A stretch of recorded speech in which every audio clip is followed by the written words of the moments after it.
Good Morning Show with Troy Torres is brought to you by 76 Circle K Guam.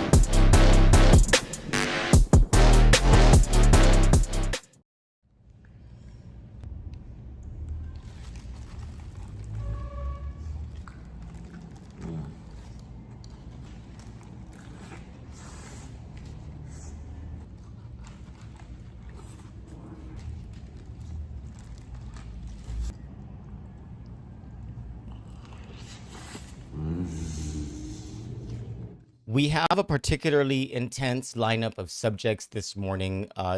Last night, we were thrown for a loop in our lineup of topics for this week when, out of nowhere, in the federal court archive system comes this bombshell of a complaint made against Guam Visitors Bureau and its board chairman, George Chu, with really criminal allegations made against former Governor Carl Gutierrez, who at the time sequence of this complaint had to do with his service as the president and CEO of Guam Visitors Bureau.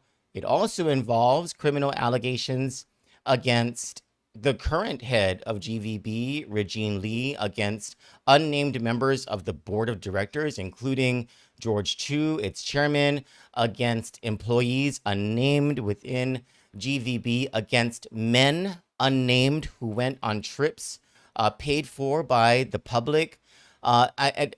Serious allegations made against this administration of cover-up, of knowing about these things. I mean, this rises to the level of the allegations made in the clergy abuse cases against the Catholic Church. This is, against the Archdiocese of Agana. This is the same type of thing where there is an alleged predator who is on the payroll, who is protected by an institution, and the institution went out of its way to cover up the alleged predatory behavior.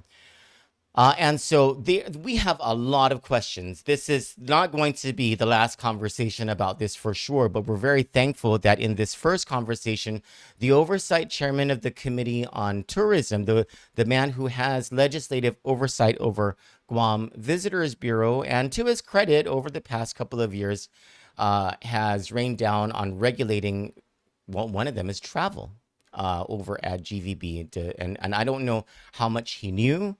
And I don't know whether this crackdown on travel had anything to do with his knowledge of any of this stuff, but we're here to find out what he did know and what he wants to do about the situation. Now, joining us live is Senator Jesse Anderson Lujan. Good morning, Senator. Hey, good morning.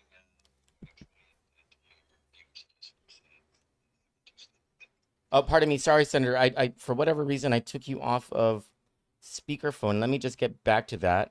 Oh. Okay. I'm sorry. Go ahead. Good morning again, Senator. Sorry. Okay, good morning, Troy, and to all your viewers and listeners. It's a great Tuesday morning on my way to, alma mater, the JFK graduation. So, Viva JFK. Viva JFK. My niece is graduating this morning, and I completely forgot about it, so I'll be missing it. But anyway, if you see Judi Won Pat, the Superintendent of Education, please ask her why she has not been truthful with us regarding school closures, and to return our calls and to be more responsive to the media. I would do that. Thank you. I appreciate it, Senator. So first, Senator, I have to ask, have you had the chance to read the complaint? I've had an opportunity when I actually, just alongside everybody else in Guam that received this. I received this last night, and I think it's about 28 plus pages. And so I had one read through it. I need to read through it again, but yes, I had an opportunity to read through the complaint, and it's pretty troubling. Absolutely. Okay. Absolutely. Senator, what? First of all, I know you've been on trips with Carl Gutierrez and with GVB. Have you ever witnessed any of this conduct? Well, first of all, I was involved with one trip with the Guam Visitors Bureau,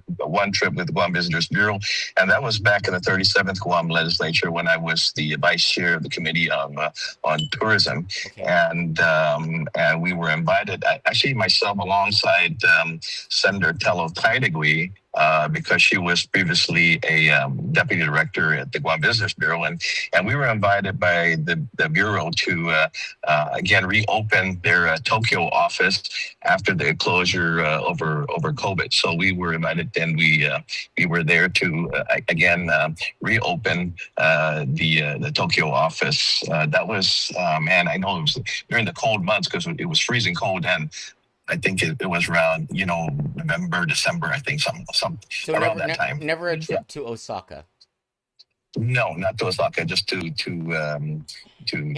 In the trip that you did go on, one of the allegations that that this woman has made is that on all these different trips, there were high-level men from GVB or that GVB took along, and always junior-level women. Did you see junior-level women on the trip that you were on? See, when in that trip, I remember, I think there was, women from GVB. I think they were in management positions that were there. I think I remember 2 or 3 of them that were there. I don't remember because I was new to the. I mean, being the vice chair of the agency, who all the players were. In regards to the employees, but they're all uniformed out. But I think there was only maybe 5 people or something like that. But because mostly there was mostly staffed by the contractor that was contracted to in charge of the Japanese marketing. So it was mostly staffed by them. And there was only a few Guam GVB staff that were there because it was mostly staff. And the Tokyo office is staffed by, of course, the folks that are contracted to manage the Tokyo marketing situation. Mm-hmm. Senator, GVB marketing. Yeah. Did you ever witness anything that that was alleged in the complaint? And also, were you ever pressured by anyone to go to any brothel or to participate? Did anybody ever ask you to go on some sexual expedition? And were you aware of any of these things happening, even if you weren't part of it? No. As a matter of fact, all the functions that we went to were official functions. Yeah, we had some. Of course, we had some dinners. A couple dinners. I think we were there for a couple of days, maybe 2.5 days at the most. We went to in the mornings we met for breakfast, of course, at the adult hotel and all that, right? And so at dinner we would go to dinner as a group. No, never any brothels or any bars or things like that I was involved with anyway. And I'm not a drinker or smoker and stuff like that. So if that was done, I couldn't say because I went to my room and stuff like that. And in my free time, I would go work out. Okay. I've seen you working out. I've seen you working out. All right. What is your reaction, Senator, to the allegations made in the complaint? Well, it's deeply disturbing and shocked as well. And Troy, I got to say, prayers to all that are involved, and most especially, of course, to the individual that has brought this forward, right? And now that it's in the hands of I think it's a district court, right? That is hands that I believe in the system, and the truth will come out, and the chips will fall where they may, and justice will be served. So, I again just pray for all involved in this situation, and most especially, like I said, the individual that has brought this forward. Yeah. Senator, we at Kandit have been longtime critics of the number of trips and the usefulness and purpose of the off-island trips taken by both GVB and MVA over at the CNMI. I do know that you have been part of the effort to curb the authority in who gets to travel over at GVB. How did these allegations color your perception of, number one, all of these GVB trips, and number two, the purpose and usefulness of GVB?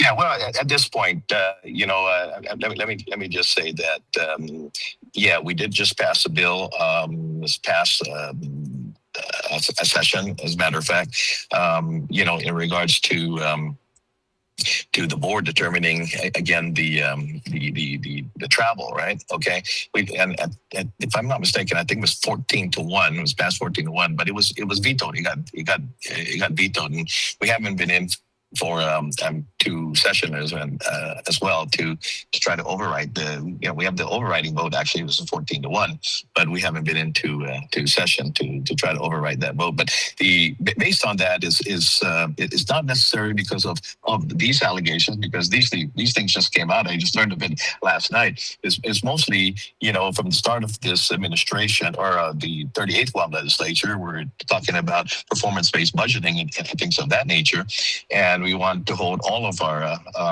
agencies accountable. And as you know, Troy, I have there's an ongoing oversight hearing to all my agencies, and as a matter of fact, the recent oversight I had was of course the airport and GVB together. So it's ongoing, and we're going to constantly do the oversights. This is this topic is going to be probably a topic that we're going to bring out as well, the next oversight. Whether or not they'll be able to answer it, because they're in litigation, that remains to be seen, whether or not they'll be able to answer questions regarding this situation. But we want to make sure, at least the question would be, what safeguards are in place that this doesn't happen again, or what was in place that could have prevented situations of the alleged situation that happened, and how it could have been prevented. Well, so there is, the administration has been very quick to pull it's in litigation. We can't talk about it. We can't talk about anything regarding it or whatever, right? And granted, there are allegations of crimes that allegedly were committed, right? But there was a heavy part of this, and one thing to consider, context here, which is very important, is that this person is suing GVB for public money, $61.5 million. The public has an absolute right to know more about what's going on, and we have an absolute right to see Regine Lee and the members of the board of directors at GVB hauled before the oversight committee to answer questions, and they better well darn answer the questions, especially regarding human resources, personnel management, sexual harassment and sexual assault policies, reporting of crime policies, all of these different questions that we have that are outside or that are connected to, but this woman, but also apply to anyone else who would work for GVB or who would encounter GVB. And so in consideration that this administration has been completely opaque about things like this in oversight hearings, this brings me to my next question: is when will senators pass the investigation resolution introduced by Senator Chris Duenas so that you guys can make this matter part of that investigation? Okay, as a matter of fact, we're meeting today in regards to. I think that resolution is up for a core meeting this afternoon. I'm sure it is. Now, I don't know if that resolution will call for. I know it's an investigative situation for the audit report that came out from the OPA. Yes. Now, I don't know if it's specific to in general terms, right? And yes, stuff like that. There's language in it. Yeah. There's language in it that allows you guys to include stuff like this. There's language in it that does allow that. And the reason I'm bringing it up is because in an oversight hearing, they can tell you, oh, it's in litigation, we can't talk. But in a legislative investigation, you guys can subpoena documents and you can subpoena their testimony. And if it's something where there's a concern about litigation not being made known to be public, you guys have the authority in investigative committees to go behind closed doors and to ask the questions in private, so that the legislature does get those answers.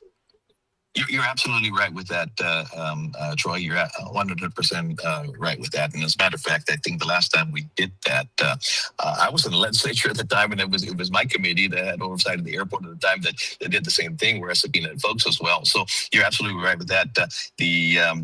This situation just came out, like I said, last night when I learned of it. So this will be brought up. I would bring the situation up, of course, at the core meeting today, regards to the resolution. And I think the you know, public will be very happy to know that sure. you're taking that leadership role, Well, especially Senator, well, because I mean, like I'm not trying to judge people who have their sexual proclivities or anything like that, right? So that's what you want to do with your private life. That's for you, right? But it's the spending of the public money on stuff. So like I think that the public will want to know through this investigation who spent public money on brothels and sexual expeditions off island. That's like the first no, question that comes to mind. sure. No, no, absolutely, absolutely. And those are the things that, like I said, we have ongoing, oversights and stuff. And and I, all my agencies know that, right? And I think if I'm, I may be mistaken of this, but I think I'm the only chair so far that's had numerous oversights, Yes. in regards to all the different agencies I have, and they're all informed regarding that, and they know that it's a standing thing, in regards to them, because and it was prompted based again on our takeover of the majority of the 38 bump legislature and performance-based budgeting and stuff like that. But when situations like this, allegations like this come up, it cannot be ignored. It has to be a part of our questioning and investigative situation and stuff like that. So we will definitely like I said, you know more than I do at this point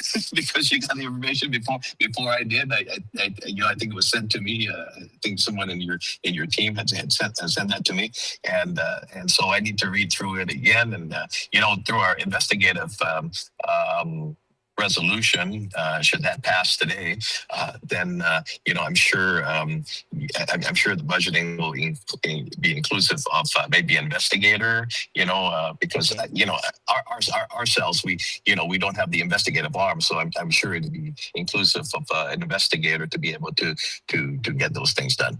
I think we now have our answer, Senator, as to why you had all those online trolls and all those pages on Facebook that are run by all these administration people. Basically the third parties of the administration, right? The ones who do their dirty bidding, who were really attacking you Republicans and Mike St. Nicholas over the past week. I think they knew about that this news was coming out.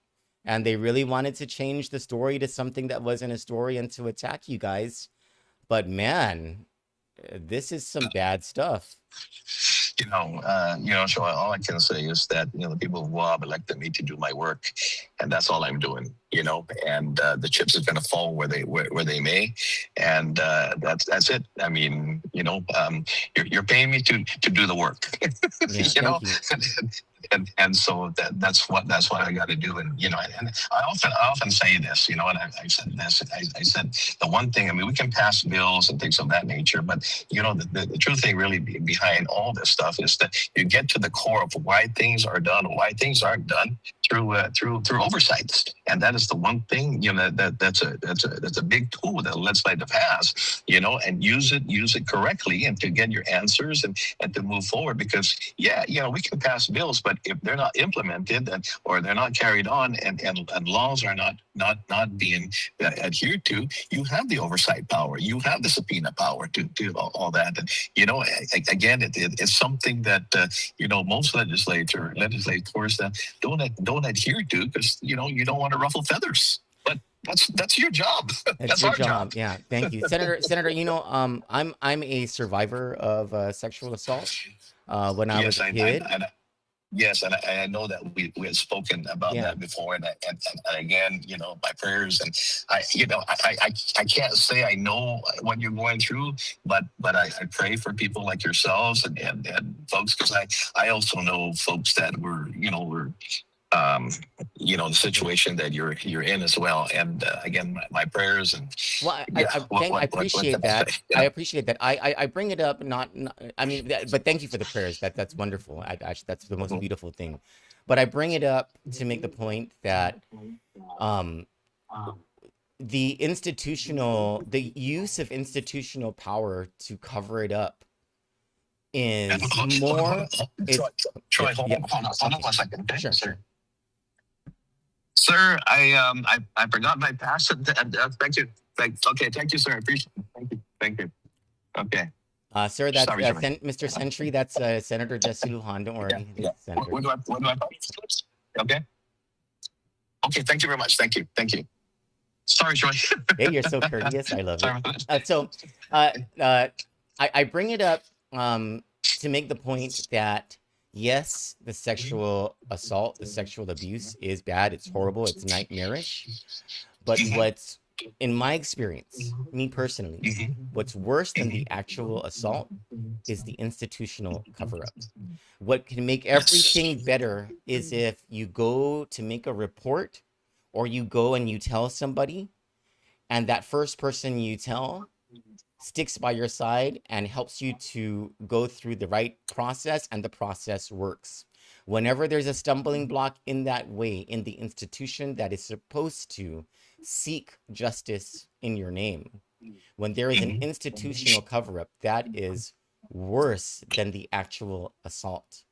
And throughout these allegations, throughout the complaint that this woman makes, she talks about how at every step of the way, she encountered not just roadblocks, but people trying to prevent her from making the report, from getting justice, from there being any consequence whatsoever. She alleges that the board was in on this, that the board chairman was well aware and sanctioned things, that the new CEO of GVB, Regine Lee, knew about this, that legal counsel said that this is better to be swept under the rug. I mean, this is horrible, that there were no accountability measures, reporting measures, and protocols that were proper for sexual harassment and sexual assault. Not even to mention, there was, at no time did anybody say, go and report this to Guam Police Department,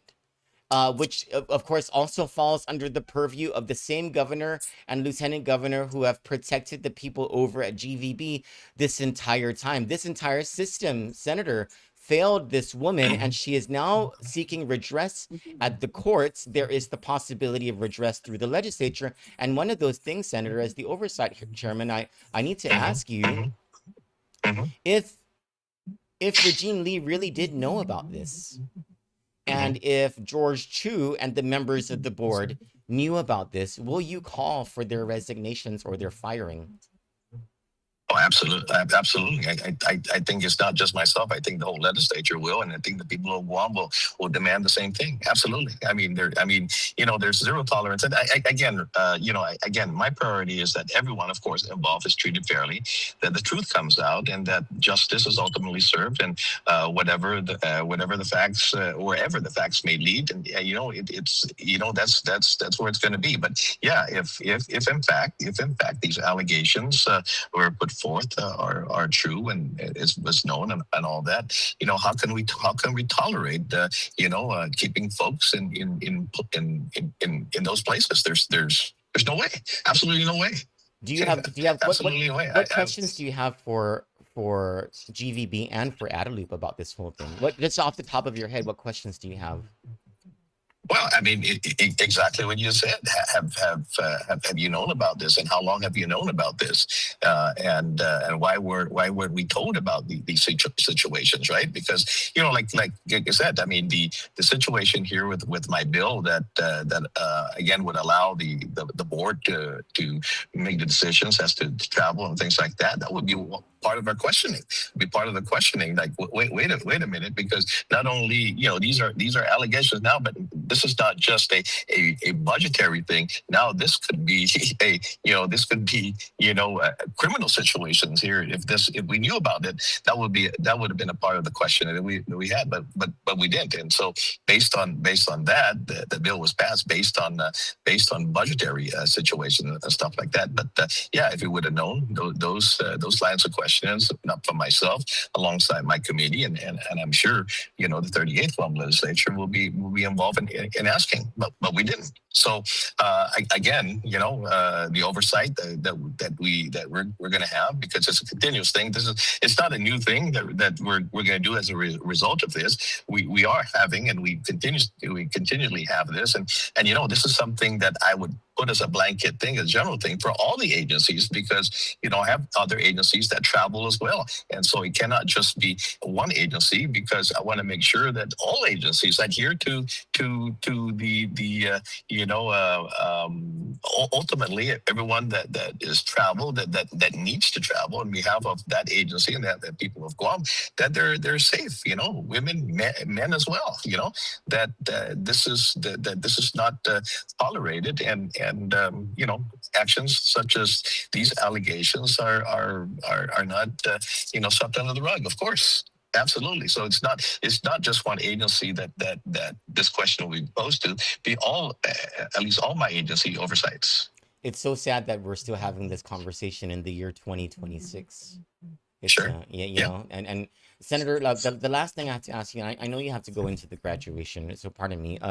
The last thing I need to ask you is, how would you go about holding Adelup accountable for this entire situation? Because I would have a hard time believing that they didn't know, considering what this woman has alleged, that all of the people who this woman has alleged already knew. Well, again, this is the executive branch, right? Whereas different branches of government, the executive branch, and those are the things that we have to bring, and hopefully with the other chairmen and stuff that have the oversight of government operations, we'll do the same thing and call oversight to be inclusive, maybe of the governor's office and things of that nature. So I hope that not this just situation, but in the line of questionings, that this will prompt a wider accountability to all of government, and I'm sure the other oversights will climb on board on that and make sure that their agencies or their oversights again are held accountable. Of course. Is there anything else you'd like to add, Senator? It's just it's a sad day to hear something like this, and if these allegations are true, it's just again, like I said, just reiterate that my priority is that everyone involved is treated fairly, of course, and that the truth will ultimately come out, and that justice again will be served, and the facts is going to lead to where it leads, and with our oversights as well, hopefully that we get the truth out and move forward with that, right? And again, my prayers to all involved, and most especially the individual that had brought this forward. Senator Jesse Lujan, thank you so much for your leadership and for your time this morning. I appreciate you. When you see Judi Won Pat, please do not forget to let her know that we are waiting for her to answer all of our questions and asking her why she was not truthful about the school closure issue with us. I just read this morning too that they're looking at 6 other schools that possible closure, right? I saw, which is a direct lie against what I was told just a few days ago, as a quote from her by the DOE PIO, and so I'm pretty pissed about that. I would be too if you were told contrary to what is being written about. But I would, if I see her, I would say, hey, get a hold of Troy. He's trying to get a hold of you. Thank you, Senator. Please give her my number. And God bless, and God bless to all your viewers and listeners as well. God bless and enjoy. And hey, again, Viva JFK, huh? Viva JFK. I'm certain that that our viewers and our readers appreciate you for talking about this with us. And one last thing, today is my dad's would have been my dad's 79th birthday. Yes.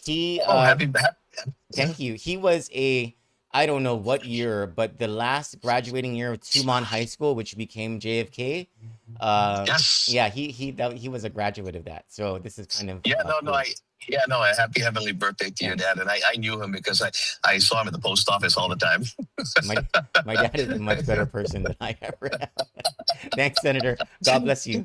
Hey, the fruit don't fall too far from the tree. So you're a good man, and God bless you. Thank you. Take care. Take care, Troy. Bye. Okay. Bye-bye.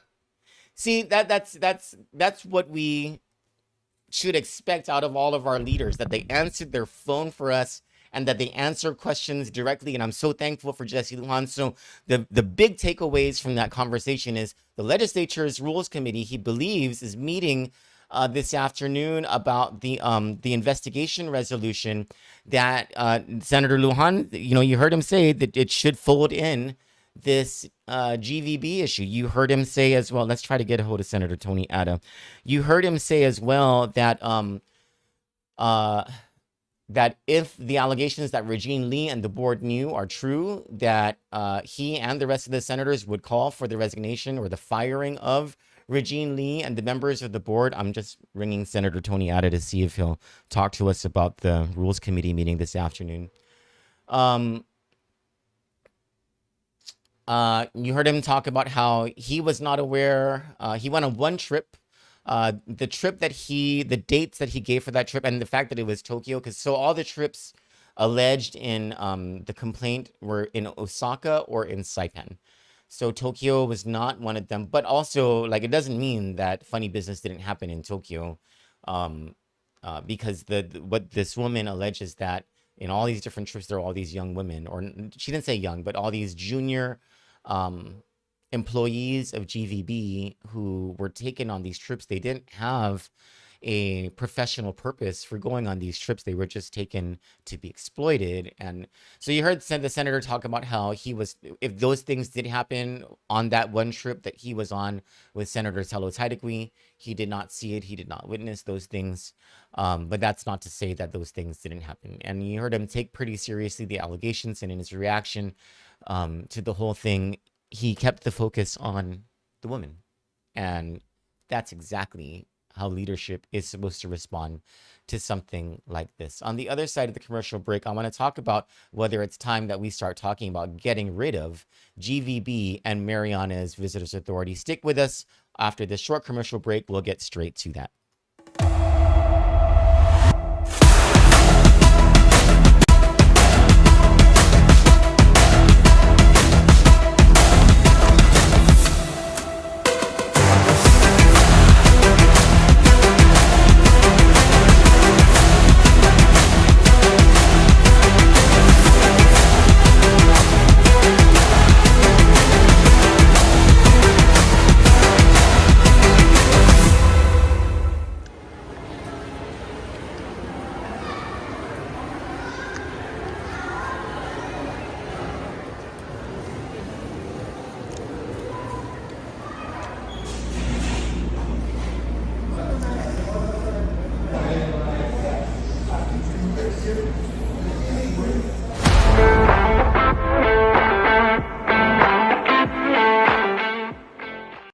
Welcome back to the show. It is now 8:40 a.m. on Tuesday, June 2nd, 2026. My name is Troy Torres. Sorry,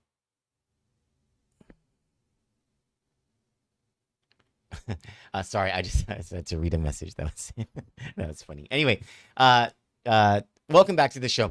There is you can read this in Financial Times, Reuters, the Wall Street Journal, highly credible international and national publications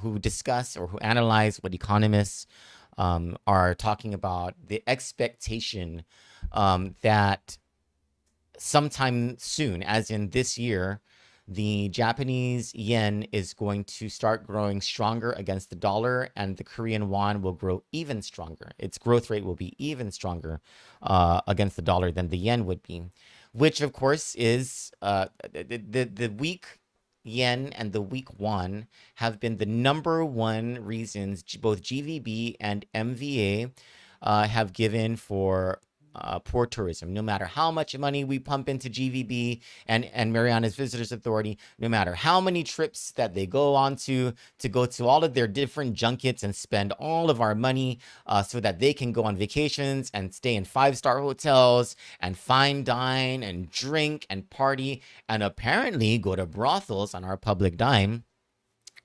And even after all of that, we get no return on investment. And it's kind of stupid, right? Like, they think we're stupid. Like, okay, so your argument is that you're doing all of this work and it's not working in terms of getting tourists because there's nothing you can do about the yen and the won.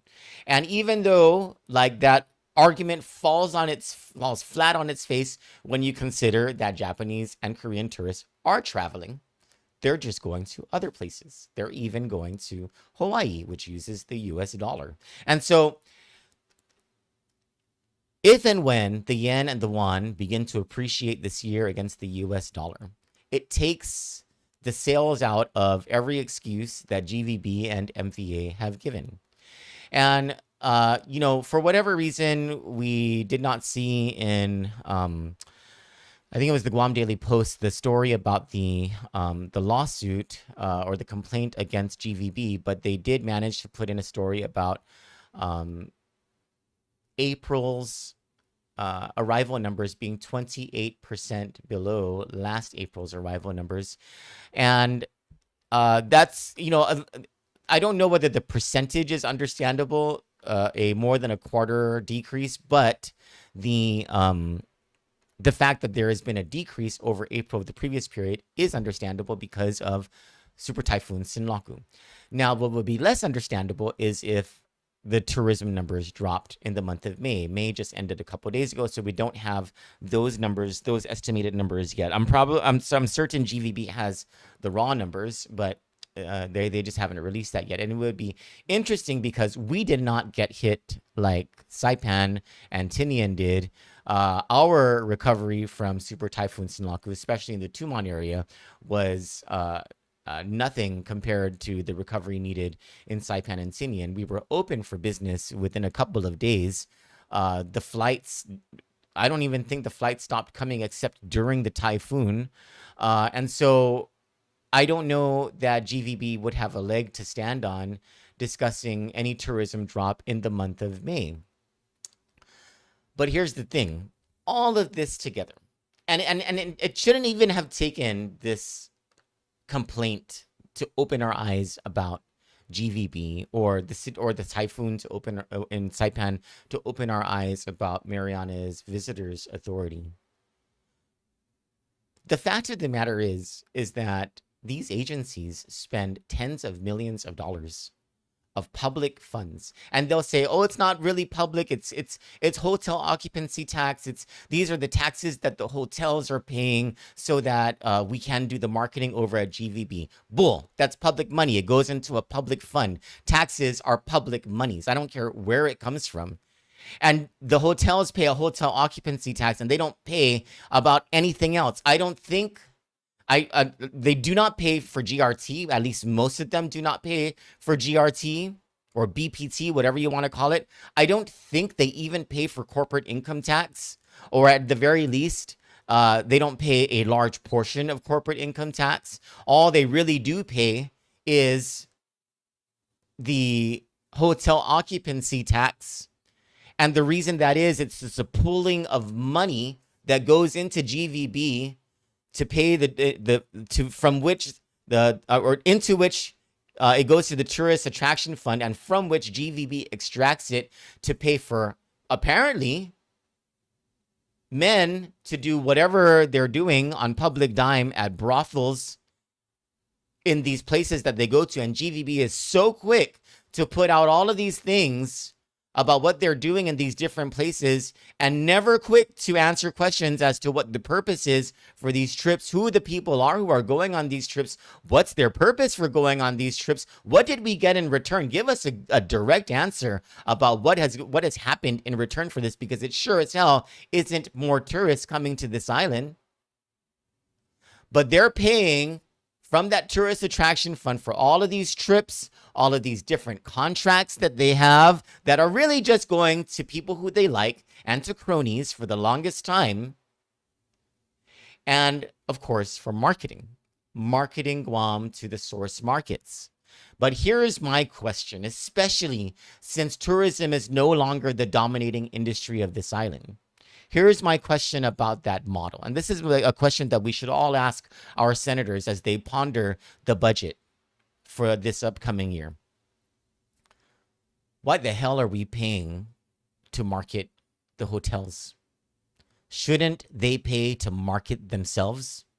Why the hell are we, the public, using tax dollars to pay for private sector functions? Why are we paying for the marketing of these places?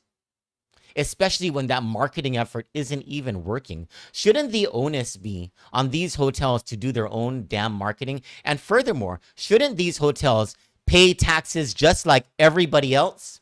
Shouldn't banks pay taxes like everybody else? Shouldn't insurance companies pay taxes like everybody else? And what the hell is the usefulness of Guam Visitors Bureau and Mariana's Visitors Authority spending all this money doing God knows what? And apparently in this complaint, we know some of this, and it ain't in the public service, when they can't even bring the tourists here. What business do we have doing the work that is supposed to be done by these private sector companies? And why are these private sector companies dominating and populating the very boards that spend this public money for their own benefit? Make it make sense. And senators, if you can't make it make sense, then abolish Guam Visitors Bureau and Mariana's Visitors Authority and stop funding it. Take the taxes from the hotels. Institute taxes on the hotels that everybody else pays for the benefit of the public, because we got to get rid of this whole idea of just benefiting the elite and the 1% of this island. When we come back from the other side of the commercial break, what I want to talk about is Judi Won Pat and the lie that she and her team have told about school closures. Stick with us. We'll talk about that on the other side of this commercial break.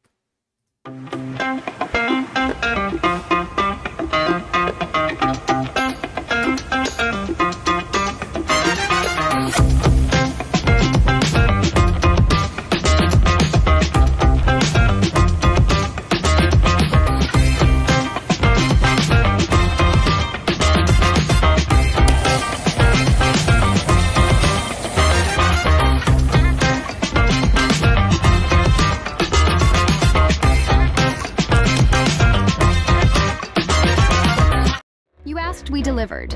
Guam AutoSpot is extending our overstock sell-off with the hottest deals on island, like our 2025 GMC Canyon with $4,000 off, or slide into a brand new Mitsubishi Eclipse Cross, starting at just $24,995. September is your chance to drive big and save even bigger. Visit us today or get pre-approved online at guamautospot.com or call 478-AUTO. Guam AutoSpot, where the savings never stop.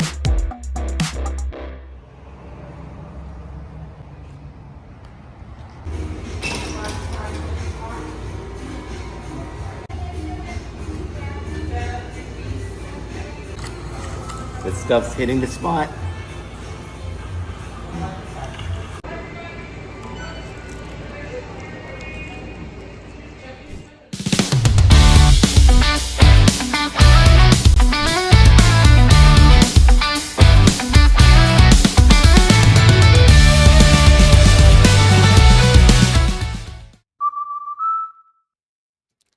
I want to try that Korean fried chicken. That sounds pretty good, actually. Welcome back to the show. It is 8:50 a.m. on Tuesday, June 2nd, 2026. The Board of Education has a lot of explaining to do. They absolutely hired the wrong person for the job. They absolutely, like, when you think about it, when you think about how crazy this is, right? This Board of Education, how either crazy or stupid, but definitely tone deaf the education board is. And I'm no longer talking about just one or two people. Let's talk about the entire board, because this is the entire board's fault for hiring Judi Won Pat. Think about how crazy this is. The applicants for that job, I don't know this one guy. I can't remember his name, Ken something. Ken Cruz maybe, or Ken Regis. He was an educator, but I don't know anything about him. So let's take him out for a second, right? But at least he was an educator. Bobby Adamas. She was the deputy superintendent who handled all of the principals at the time of the selection for superintendent this new round. She applied for superintendent, longtime principal of JFK High School, got great credentials, educator, instructional leader, manager. She had like all of the qualifications, right? Not a politician. You had Joe Sanchez, the longtime deputy superintendent of curriculum, under whom sensational and radical improvement in the Guam Department of Education happened. And I'm talking about prior to Joe Sanchez and in the John Fernandez era, test scores in our high schools were in the single digits. By the time Joe Sanchez left that job, test scores were in the 30s and the 40s, which is a lot higher than so many other places in the States. And the first time Guam test scores in the high school level had ever reached double digits, or double digits, and even to go up to the 40 percentile. And not a politician. The other applicant was Erica Cruz, who was part of a significant part of. She was the person in charge of the principals. She and Joe Sanchez were like a couple in the Fernandez era. These were the two who instituted John Fernandez's vision of collaboration, of real reform, transparency, change within the Guam Department of Education that led to the significant increases in measured student learning and professionalism over at GDOE. She was in charge. She applied for superintendent as well. Not a politician. 3 educators, 3 instructional leaders, 3 managers, all with significant experience in everything that mattered to that job of superintendent. Not selected by the idiot Board of Education, who instead selected a politician, Judi Won Pat. The last time that she was in the classroom, nobody remembers. The last time that she was in DOE, she was a principal at what was called Dedado Middle School. That's how long ago it was. When she was in the legislature after that, she chaired the Committee on Education. Ask what kind of good that did for anybody. When she was the Speaker of the legislature, all she did was prevent the reforms that Eddie Calvo was trying to institute to improve public education, one of them being universal pre-K up to from 2 years old through 5 years old, which would have significantly helped not just public education, but this economy if she hadn't stopped it from happening. The Board of Education decided, and who was in charge of Guahan Academy Charter School, which couldn't even get accreditation through WASC under her leadership. And the board decided that she was the better candidate for that position. And when the board made that decision, the first thing I thought was, maybe she's changed. Maybe she's different. Maybe there's something about Judi Won Pat. Hold on. Maybe there's something about Judi Won Pat that is better. Maybe she's no longer a politician. Well, damn, was I wrong. That benefit of the doubt, right out the door. The same politician, and maybe even worse. I mean, from JP Torres, Success Academy closing down, no transparency about that. She playing with semantics like she has always done and saying, it's not, I can do this without the board because it's not technically a school, it's just a program, so I can technically have that ability to do it, without ever explaining what data has driven this. Why are you shutting down a federally funded school that has produced results for students, intense interventions that these students need? And that's the best practice. That's what the data shows is necessary, especially for a community like Guam.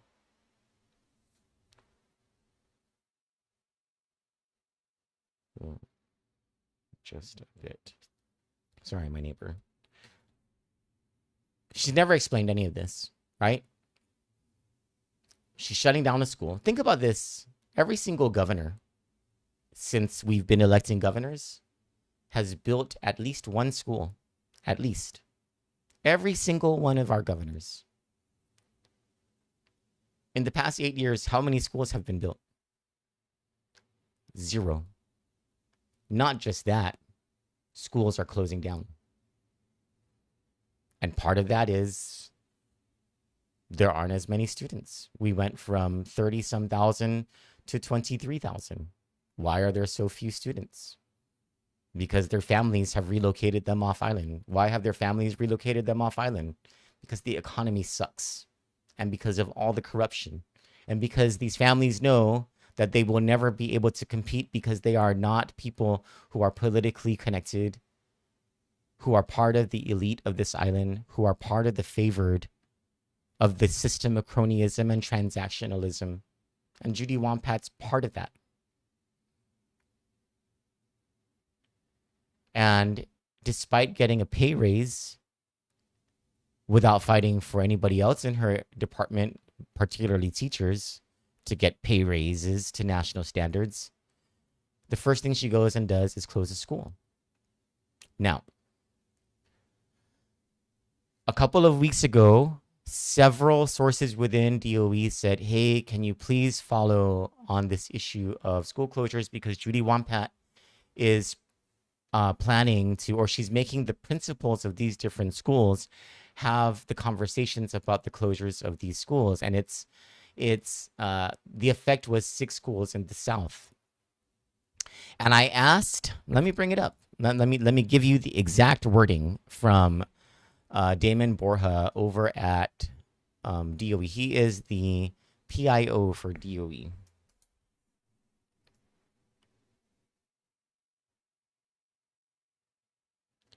I asked,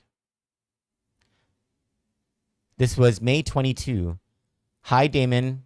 Has GDOE decided to shut down Mauricio Martyrs, Inarahan Elementary, and Truman? He says, half a day, let me get back to you on this. I have not heard anything on this. On May 25, I asked, were you able to get an answer on these 3 elementary schools? He says, hi, Troy. Here is the response from Dr. Won Pat. She probably forces him to call her that. At this time, there has been no official decision made by the Guam Education Board regarding the consolidation of any schools. Any information suggesting otherwise is inaccurate. That wasn't what I was asking, but these are the semantics that Judi Won Pat plays. Always has played since she was the Speaker of the Legislature. This is not a different person than from the nightmare of a leader that she was back when she was the Speaker of the Legislature. And ask anybody in the legislature or in the Calvo administration about this, and they'll tell you exactly about this. Those who have been close to politics this entire time know that there is no surprise about how Judi Won Pat is governing right now over the largest department of the government of Guam. Essentially, on May 25, Judi Won Pat said, no, we're not shutting down any schools. This morning, I read a story by Julian Hernandez over in the Pacific Daily News about Judi Won Pat saying that they're looking at closing down 6 schools. And so it's one of 2 things. Either Judi Won Pat lied, it's one of 3 things. Either Damon Borja is lying about Judi Won Pat's quote, or Judi Won Pat did issue that quote and did issue that statement and lied about that, or Julian Hernandez over at PDN is a liar and did not properly attribute those statements to Judi Won Pat. It's one of those 3 things, because they can't all be true. Because now we have word from, and it comes in the form of this story in the PDN, that there are 6 schools facing closure, and that's not the end of the lies. That isn't. This is classic Judi Won Pat, relying on the ignorance of the public. In that story, it says that she talks about how the closure of 6 schools is born from, it's not her idea, she says, this is born from Superintendent Swanson's time, and that it's part of a decommissioning report. I have the decommissioning report. That decommissioning report does not talk about closing down 6 schools in the South. It raises these 6 schools as possible candidates pending significant public outreach and collaboration with those school communities that could, if there was a need, if there was a real need, to consolidate them into 3 schools, not to shut down 6. And furthermore, the part that she doesn't tell you is that after that report was circulated, Superintendent Swanson at the time, admitted that it wasn't something that he wanted to do, because one thing that had to be considered was that Guam's model of having a school within each community, within each village, especially the elementary school model, is something unique and something very much positive that outweighs any possible savings. And you know what the possible savings was for the not closing down of 6 schools, but for the consolidation of 6 into 3? Just a little over $1 million. Because they're not firing any personnel. They're not letting anyone go.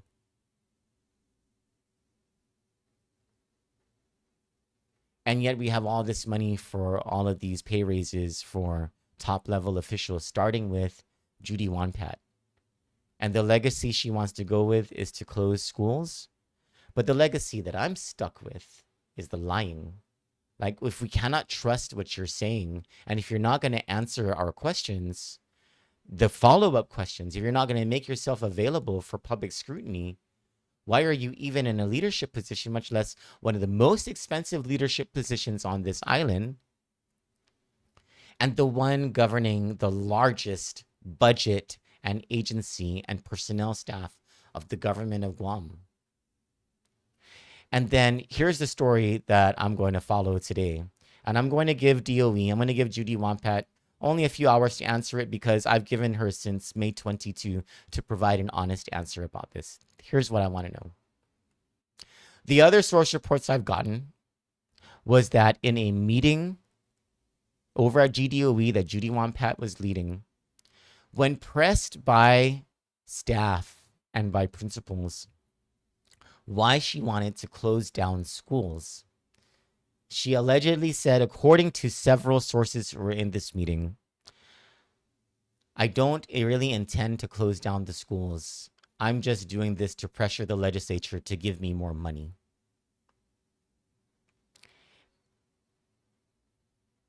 If that's true, that is a highly unethical way to govern.